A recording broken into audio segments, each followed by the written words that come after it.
Hello everyone. We will be discussing an important diagnostic tool which is specular microscope. Before starting, we should know the relevant history of how it was discovered. It was invented by David Morris in 1968, but it was not useful for clinical purposes.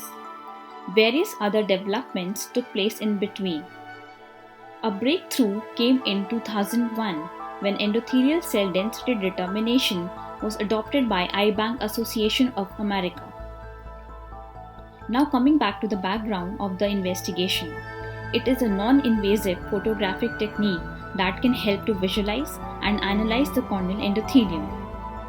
The principle is based on specular reflection, in which the light, when reflected from a flat surface, will reproduce the area of light source.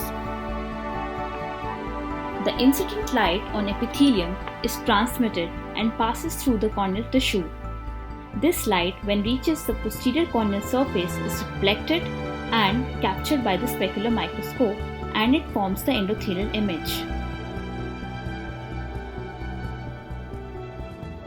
There are various types of specular microscopes. First is clinical specular microscope, contact and non-contact wide field. Second one is Eye Bank specular microscope. And the third one is the slit lamp attached specular microscope. With the specular microscope, the normal corneal endothelium appears as a regular array of endothelial mosaic, where all the endothelial cells appear to be approximately same size and shape. Now let's discuss various parameters which are estimated by it. First is the cell density, which is defined by the number of cells in an unit area. Any insult to the endothelium can cause decrease in the cell density. Coming on to the coefficient of variation, it is defined as standard deviation in cell area divided by average cell area. Large coefficient of variation indicates more variation in the cell size, indicating higher polymegathism. Lower CV indicates more stable cornea. Coming on to percentage of hexagonality, it is calculated by the number of hexagonal cells divided by the number of cells counted. Various causes of polymegathism include contact lens use, aging, endothelial injury, example surgery, etc. Now let's discuss various methods of analysis. First one is fixed frame. The endothelial cell density is calculated as the number of cells within the grid and on the two borders. The variable frame requires the user to define the area of analysis by outlining a cluster of cells. The individual cells are then identified within the defined area. Coming on to other endothelial analytics.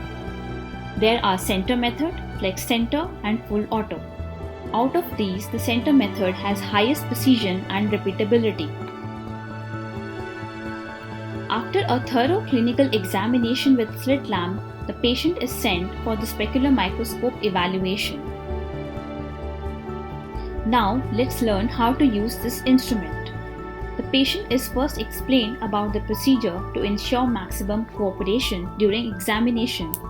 The patient particulars are feeded, and then the patient is positioned properly with chin rest and head rest and asked to fixate on the blinking light inside the instrument. The fixation target is used for finger touch, and instrument automatically calculates the various parameters. Now coming on to various applications of the clinical specular microscope.